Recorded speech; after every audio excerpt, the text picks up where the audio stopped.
there, everyone. This is Braden and Tally with the Voice of My Beloved podcast. Here we are again, looking at the love and purity message.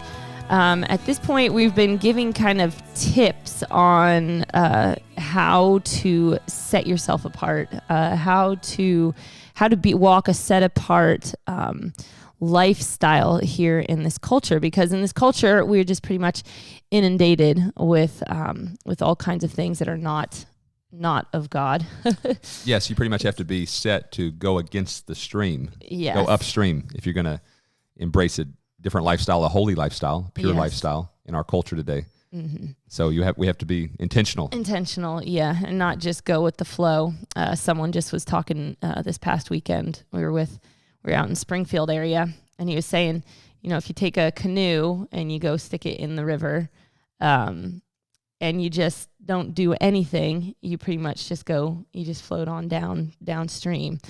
And it's the same today in our culture.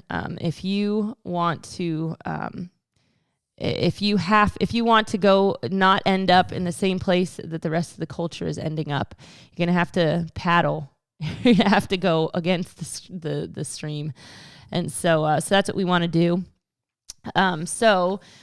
Today we're going to talk about the effects of media on our culture, and why we should be careful about what we are putting in front of our eyes. It affects us. It affects us greatly, much more than what we are willing to admit sometimes. And so this is it's one of those topics, there's a lot of different perspectives on it. Mm-hmm. And, Braden and I, even over the past couple of days, have been talking about going out to a theater production, a Christian, a biblical theater production out in Branson. And so we've been having this discussion over the past couple of days. So it's kind of it's one of those topics you kind of got to wrestle with and see. Yeah, Braden tends to be pretty extreme in this area. So I'm trying to work with it. Whether it's concerts or theaters, this is our conversation sometimes. Like, Tally's just trying to convince me that we should do this. I'm just going, why? Don't really know why I want to do that. But, I'm pretty entertained just watching Eddie, our little boy. Just, he's pretty entertaining to me. Why do I need to go pay money to be entertained? That's really the truth of it, is that our day-to-day life in our house is a theatrical production.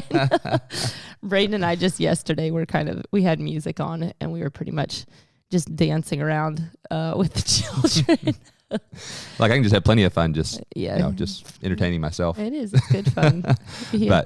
But I'm having to soften up at some points and say, okay, Tally, you really like this. She grew up with more of that kind of thing. So I can sometimes just yield a little bit. But Tally, amazing. Yesterday I was doing a little research on how much media is being consumed by our culture. It says here, Americans spend more than 11 hours per day watching, reading, listening to, or simply interacting with media. 11 hours a day. You're talking about close to half the day is spent consuming media in our culture. And this is a new study that just came out, and it's up from 9 hours and 32 minutes from just 4 years ago. Wow. So this is an increasing trend. Right. That we are consuming more and more media. It's almost like this insatiable appetite for just more and more stimulation through media. Right. So when you're talking about media, we're talking about music, we're talking about movies, we're talking about video games. Right. We're talking about all those kinds of things here. Right. iPad, any kind on your of iPhone. any kind of media production. Yes. Okay. And one of the greatest downfalls in this area is the gaming addictions. People are just spending hours upon hours spending time playing video games. Mm-hmm. And it's actually kind of sad, pretty astounding figure, but 94% of these gaming addicts are males. Mm-hmm. The men are and these young men are so attracted to this visual stimulation through the video games, 94%. And I just look at, wow, in a culture where 94% of these gaming addicts are men, just thinking about the lack of vision that there is. Men need to be filled with a vision that's, to strengthen, the weak and the poor, but these men are just getting sucked into this thing of just getting wrapped up in this world of video gaming, and it's really sad. Yeah. Wow. Do you want to give your kind of story on how God spoke to you? Yeah, I was about 12 years old, and so this is a really personal subject for me. I was really, Mom and Dad set a limit on how much video games I could play every day. I think it was a half hour, but I just so look forward to that. It was really an idol in my life. Well, I can remember vividly one of the first times the Holy Spirit really spoke to me clearly. I was sitting at our table, and all of a sudden I heard this voice behind me, and it said, "Stop playing video games." I kind of looked around like, oh, wow, that just came out of nowhere. Like I wasn't in prayer or anything. I was just sitting there, and all of a sudden this voice that I could not deny said, "Stop playing video games." And I look back at that moment, and I'm so, so thankful that God spoke to me and got me out of that whole world, because I look at where our culture is going, and there is such a dead-end road on that path. Mm-hmm. Yeah. So I'm very thankful that God delivered me from that. And I just want to encourage any of those that are listening to beware of the dangers that are in this. There are 19 million video game addicts in our country right now. And compared to, just to kind of give a little perspective, there's only 11 million smoking addicts. Yeah. There's way more video game addicts than there are even smoking addicts. The average young person racks up 70,000 hours of gaming by the age of 21. I mean, that's multiple weeks of your life combined, 70,000 hours. And just think of all the time that could be spent actually doing something productive. Right. It's just crazy how much people are consumed with this. Right. Another quote here, at MTV, we don't shoot for the 14-year-olds, we own them. This is, just a secular media outlet. They said, we own these 14-year-olds. That's their perspective. They've got them so trapped in this media addiction that we own them. Yeah. Yeah. I thinking about the games again. First of all, I'm not super familiar with the whole world out there, with the gaming world. But from what I have seen, the little bit that I've seen, we've got some major problems with it. So one of the big ones is what are these games? What is the subject of these games? I know, like, this is from years ago, like 20 years ago, maybe. My cousin was really into the games and stuff. And the one game he had was, basically it's very violent. Oh yeah. Very violent, very provocative. There's all kinds of women that are on this that are dressed terribly. And it's just, the whole culture is one of just violence and extreme, it's intense. It's a crazy world. And so, as this thing is saying, we're spending, our children are spending hours upon hours in this fake world, in this world that is completely made up. And so it's crazy. And then, the amount of time that people are spending is just, it's completely mind blowing. Go learn an instrument. I know, exactly. Do something productive. Well, that's what I was going to bring up that we actually were speaking about Love and Purity in a place in Texas. It was a really sweet group. It was a youth group that we were talking to, and there was quite a few of young people in there from ages 9, 10 to 20 or whatever. And we asked for questions afterwards, and this little 12-year-old or something raised her hands. And she's like, if we're not supposed to watch movies or do games or anything, what are we supposed to do? She's so sweet. She's really sincere. She is just really, bewildered. What do you do with your time if you're not watching movies and playing games, and if your world doesn't revolve around this, what do you do with your time? And I was throwing out a bunch of ideas. I don't know if she took any of them, but I'm just like, man, you were built for a purpose. God has given you talents and giftings that you need to be developing in your life. There is so much, for me, I'm Brain said music. We're music people. we're going to encourage people, man, maybe you know how to do some musical thing that you're never even going to know if you're just busy doing games all the time.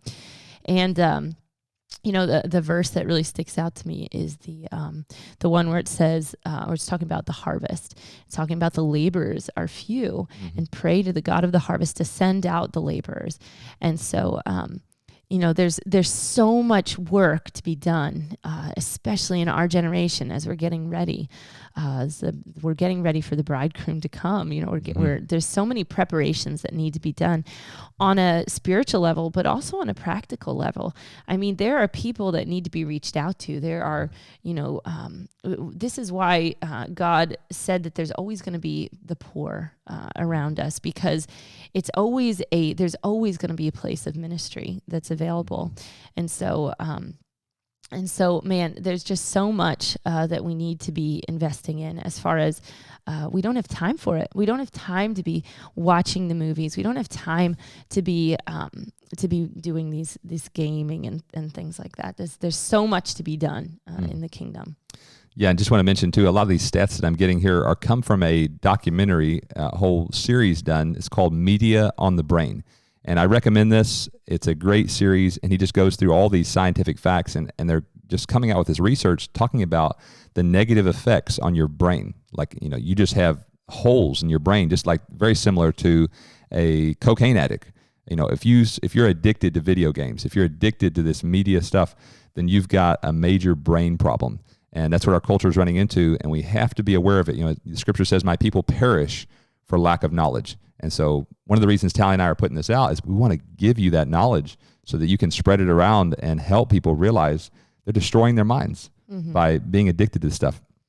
A guy, it's a quote here I want to quote from Bertrand Russell. This is a British man. He had a vision for a scientific dictatorship. So just a dictatorship, look at communism. Their idea was, we're going to get people to go along with our idea, and if they don't go along, we'll make them pay violently. We'll come again, we'll kill them, we'll torture them, whatever we have to do, but they're going to go along with our idea. This kind of dictatorship. Well, this Bertrand Russell, he said, well, hey, you don't have to make it that complicated, that severe. We'll control a whole society using media. And here's a quote from him. He said, the great majority of young people in almost all civilized countries derive their ideas of love, honor, of the way to make money, and of the importance of good clothes from the evenings spent in seeing what Hollywood thinks good for them. I doubt whether all the churches and schools combined have as much influence as the cinema or the movie theater on the opinions of the young. The producers of Hollywood are the high priest of a new religion. So his idea here is that we're going to control the whole society, what they think is good to wear, what they think is good to say. Everything is going to be dictated by these Hollywood superstars. And I don't know about you, but I don't want those people to be my role model. Yeah, it's a scary world out there. The Hollywood world. There's a lot of glitz, a lot of glamour. And for someone who, I think as grown adults, adults can maybe see that Hollywood world and see the downfalls. We see all of the divorce, and there's no real families in Hollywood. But when you have a person on stage singing, dancing, to the hilt of the Hollywood lifestyle, and what's happening is we're putting them in front of our, 7, 8, 9-year-olds, 12, 13-year-olds. They're not seeing things the same way that we are. They're not seeing things through an adult's eyes. They're seeing their stars, and they want to be like them. They want to be like them. They want to do what they do. And this is, I think there's a lot of parents out there in the secular world that are looking and saying these aren't good role models for our children, but no one's willing to swim upstream. No one's, and I think even in the secular world, people are somewhat aware of that, that these are not idle, like these are not good role models. But it doesn't matter. This is what's popular. This is what the culture is thriving on. It's thriving on the teenage superstars, and so just going along with the stream, and we just keep on progressively going further and further downstream, and it's a scary place. I thought maybe I should give my testimony a little bit. my story, I guess. I grew up in a really great Christian household. My parents were very very picky about what we allowed into our home. And then I started going to, I was going to Christian school growing up and stuff. And so all the children in my classes and stuff started watching more movies, listening to more music. And eventually there was this kind of, when I turned about 12, 13, 14 years old, there's this gradual kind of acceptance of, okay, everyone else is doing this. So my parents started letting up a bit more, and I was able to look at more movies and listen to the radio more and stuff like that. Well, my love for theatrical and for drama and stuff is kind of built into me. My mom was actually saved. She does like drama. She likes drama. She got saved out in Hollywood. She was an actress. Has a degree in acting and performance, and so I got it honest, and so I developed like a real love for the whole world of Hollywood and stuff, and as a believer, I really wanted to actually be in that world, and I thought I was going to be a light to that world because I could see that it was there's a lot of darkness in the world. In the midst of that, I'm allowing all kinds of influences into my life, and I'm watching all of these movies, and I wasn't, I was very artistic and stuff, so I was into a bunch of foreign films and all kinds of different music things from a lot of. It wasn't just your normal stuff that was out there, and so anyways, as I grew older in 18, 19, 20, all of that stuff, and ended up living in New York City and stuff, I was inundated by this whole media world, and that's really what it is. It's a world. It's a world that's not reality. You can escape reality. Yeah, and you kind of it's really hard when you're in it to realize that you're in it because you're so influenced by the effect that it has on you, and so as a person who wants to see our children grow up and embrace a different path. We want to embrace a different path. If you're a young person out there, or you're a single person, you want to embrace a different path. I'd warn you, be careful what you're allowing, what kind of influences you're allowing. Because who are your children's heroes? Yeah. And that's a big question for me. Who are my children's heroes going to be? And I pray to God that they're not the sports stars and the Hollywood people. Yeah. I pray to God that is not the case. Yeah. Which movie have you been to lately that is promoting any sort of holiness in relationships? There's nothing. You can't find anything. And we feel kind of funny here sitting and bashing movies and media and stuff because there's a documentary about Braden and I's wedding, and then there's also a documentary about Braden's family, which is a lot of the way that people have found out about the ministry here and stuff. So these videos are out there, and they're good. They're very, very good, these documentaries.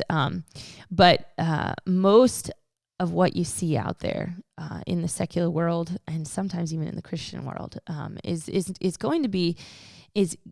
not going to be a real good influence. And so you just really have to be careful when you're watching things, what you're allowing into your home, what you're allowing into your children's lives, into your life. It's going to affect you. It's going to be a role in your life. And so you have to watch what you're inviting. Yeah, and for you, Tally, I think it was at a later age when, for me, I was 12 years old, and, about that time we moved to Russell Creek. We're living in an Amish community, didn't even have hardly, we didn't have a TV or anything, but for you it was later in life. So what was it that gave you the intestinal fortitude, to say, I'm not going to do this anymore. I'm not going to spend hours of my time watching this screen. Yeah. So I think that I think allowing all of that into my life, it was over a period of time, and it got more and more and more, and and so I think it wasn't until I was about 22 or 23, and I had a lack of vision in my life, and I was really wanting to do what God my relationship with God, it was always really hard because I really loved God, and I was very, very big part of my church and had a good godly family around me. And I just never understood why I felt like there was like this major distance. Like I felt like I couldn't press into God and didn't know what he wanted me to do with my life or anything like that. And so when I was about 21 or 22 is when I made my first trip to Israel. And when I made that trip to Israel, it was a wake-up call for me. And I feel like God really was speaking to me on that trip and basically giving me vision for my life and saying, I am doing big things on this earth, and you're stuck watching movies and doing nothing with your life. And so when God awoke in me to how real he is and how much he's doing something on this earth, and he's moving, he's alive. Like God is alive. He's not just, it's not something that we just have to sit around. I think a lot of the whole rapture theory of like, you don't know when the day or the hour is, and which we don't, but this kind of idea that God's just going to whisk us off at some point. It doesn't matter really what you're doing or how you're engaging or anything. There's kind of not in response to anything. Yeah, it's not in response to anything. Yeah, the scripture paints a picture of we're crying out for him. Yes. Right? We're come. It's not we're just sitting around apathetic, don't care. But it's more of we're engaged. Right. We want you to come. I mean, and how else would you want to welcome a king, right? Into the world, or into a city? Even in a basic level, a king coming into a city, you roll out the red carpet. There's a parade. There's a big preparation. Yeah, and that's the way Yeshua is going to come. Yeah, no, it's definitely but the reality is that the church has kind of painted it in some places as we're just going to be sitting around watching TV, and all of a sudden we're going to disappear. And right. And where those people go? Yeah. Like all of a sudden they're gone. Yeah. It's this, and it really creates an apathy within the church, which is, it's very sad. And so, that's where I was. And so anyways, I had this big revelation, went to Israel, and when I came back, it was cold turkey. And there were like, I have to say, like as a young person watching these movies, I realized what it was doing to me to a certain extent. There was one, I was addicted to this TV show that I would buy the series at the end of the series, or at the end of the year. And I watched this show for hours one day. I went to bed that night and I could not remember what I looked like. All that was in my mind was this picture of this girl that was in this TV show. And I just my mind was so warped that I'm sitting there going, what do I look like? I mean, it was a really weird feeling. And I knew there was several times like that where I was like, this isn't good for me. Uh-huh. But I was so addicted to the excitement, to the escape that there was. Uh-huh. And so it really took something big to jolt me out of that. And so this vision, when I came home, I was like, God has something really big for my life and I have to engage. And so I quit cold turkey. I stopped all television, all movies, all secular music. I just chucked it all without even a blink of an eye. It wasn't some hard thing. It was very easy to just walk away. And so I think that's what vision is so important. Understanding our children, we need to be excited about what God is doing. And I think that is the cure for this apathetic culture that kind of you just get swept into this whole media thing. Yeah, listen to this quote here from Walt Mueller's book on advertising. And these guys are professional psychologists. They know how our brains work. I think of the scripture that talks about just sheep, just blindly following, and we're called to be sheep as God's people, but there's a really a negative side of being a sheep if you're being led by the wrong shepherd. Right. Just blindly following. And so we don't want to be dumb sheep, just following, but these guys are psychologists. And so here's a sentence from his book, just indicating their mentality on the whole advertising industry. It says, "We've taken a page from Satan's book. Find a point of weakness and lust in every man, woman, and child, and target that weakness to make them want to buy the product." So that's what we're up against. When you're being advertised to by this world, they're trying to target your natural inclinations, your lusts, whatever it might be, and they want to get you to buy what they're wanting you to buy. And it's all money driven. You know, it says the love of money is the root of all evil. Totally true. That, you know, these people are motivated by making billions and billions of dollars. These gaming people, whatever, they're inventing these videos, games that's going to, you know, suck our young people in. And this is a just something we're up against. We have to realize it. They are trying to target the weaknesses that we naturally have. Yeah, and the other thing to be really aware of is the agenda that's behind it all, and like the you know, like as this guy was saying, the dictatorship thing. There are things that they want us, the world, the enemy, the greater powers out there. They're trying to make us comfortable with things that we should not be comfortable with. Right. We shouldn't be comfortable with the horrible abominations that we see today on the media. But the reality is, our children, if they're just watching what everyone's watching, they're becoming comfortable with abomination. It's becoming normal. It's becoming something we need to accept and we need to love. And so it's something that we just have to be so careful about. We have to understand the agenda. And it's something, you know, I'd really encourage you all to find out more information on it. Know what you're getting yourself into when you're just embracing the normal media culture out there. It's a scary world. And you know, this media on the brain thing it's a really good eye-opening thing. So God created us to be excited and fascinated with things, right? We're hardwired that way. We're hardwired that way. And Satan's going to try to take advantage of that, but you know, the true way we're meant to be is to be fascinated by him. Yeah. And so I think we're gonna sign off for now. It's kind of a depressing topic here, but it's something we have to be aware of, and we have to know what we're getting into when we choose this path and when we choose the normal route. And so this is media, and next week we're going to be talking about the good fascination, the things that God created us to be fascinated by. It's good. He's got so much amazing things out there. It's much better. His way is much better. Much better. Yeah. So praise God. We're going to look into that next week. So many blessings to you. This is Braden and Tally reminding you to listen to the voice of your beloved bridegroom. He is coming quickly.